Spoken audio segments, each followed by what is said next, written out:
চাণক্য নীতিতে বলেছেন বাড়িতে এই তিনটি কাজ করলে লক্ষ্মী বাদ পড়েন, আয় বাড়ে। আসুন জেনে নিই সেগুলো কি কি।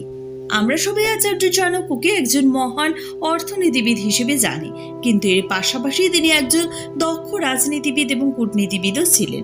তার চিন্তা ভাবনা এবং নীতিগত পরামর্শ সেই সময় থেকে আজ পর্যন্ত বেশ জনপ্রিয়।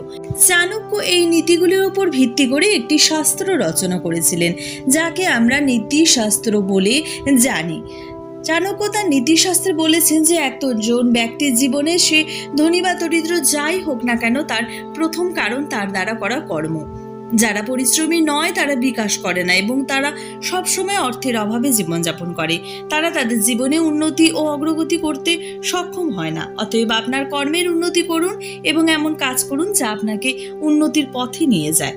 চাণক্য নীতি অনুসারে যাদের দান করার অভ্যেস আছে তাদের কখনো অর্থের অভাব হয় না, কারণ যাদের অন্যের প্রতি দান করার অনুভূতি থাকে তাদের কাছে সর্বদা আশীর্বাদ থাকে ঈশ্বরের, যা তাদের জীবনে এগিয়ে যেতে সাহায্য করে। এর পাশাপাশি মা লক্ষ্মী সব সময় এই ধরনের লোকদের উপর খুশি থাকেন, তাদের কাছে অর্থের উৎস বেড়ে যায়।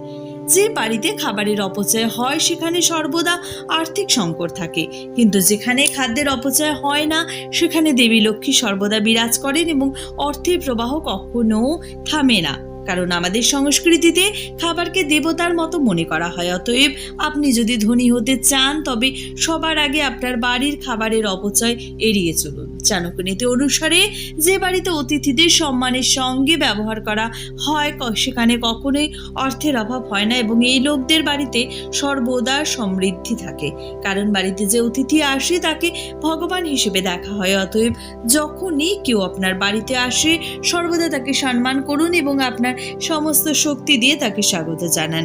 এতে মা লক্ষ্মী প্রসন্ন হন এবং অর্থের কোনো অভাব হয় না।